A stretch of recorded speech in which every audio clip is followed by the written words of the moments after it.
Why not join me on a journey into abstraction? I will take you through the whole process. You will decide what it is you want to collect, what shapes, shadows, lines and textures really speak to you. Taking photographs, doing drawings, gathering, what I call feeding your creative fridge. My work comes from a sense of place. It comes from objects I see and collect. It comes from walks I go on. But you wouldn't necessarily get that with the final pieces. But it feeds in. It's in there, in the history and the journey that you've taken to create it. Having spent some time collecting, our next phase is to consider what media we might like to use, what colours, what composition, what possibilities there are. But really exploring everything we could think of so that when we come to make our final outcomes, we are informed and we have intentions. There's a lot you can do with your photographs that is not the single viewpoint approach. And I'll be encouraging you to cut up, explore, rearrange, to disrupt and transform. By doing so, we are moving away from what it looks like. We're moving further into abstraction, but it still has the essence of our subject.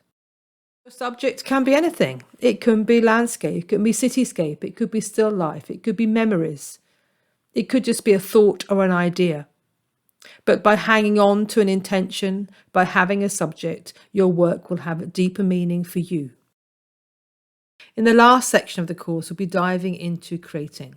We have some intention. We've decided some aspect of what colour and composition we're going to start with. We'll see where it goes, see where it leads us, a call and response approach. I'll show you how to use a variety of bases to start from, but all the time we're being informed by our intentions, by our collecting and by our explorations.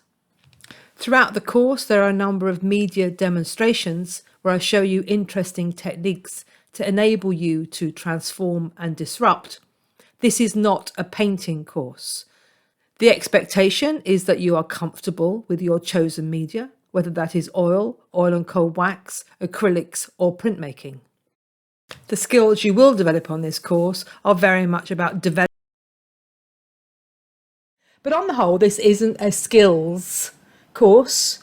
This is a creative course. This is an approach course. And above all, it's me trying to help you get to where you want to be. Okay, so I'm looking forward to this. It's going to be full on, but it's going to be great.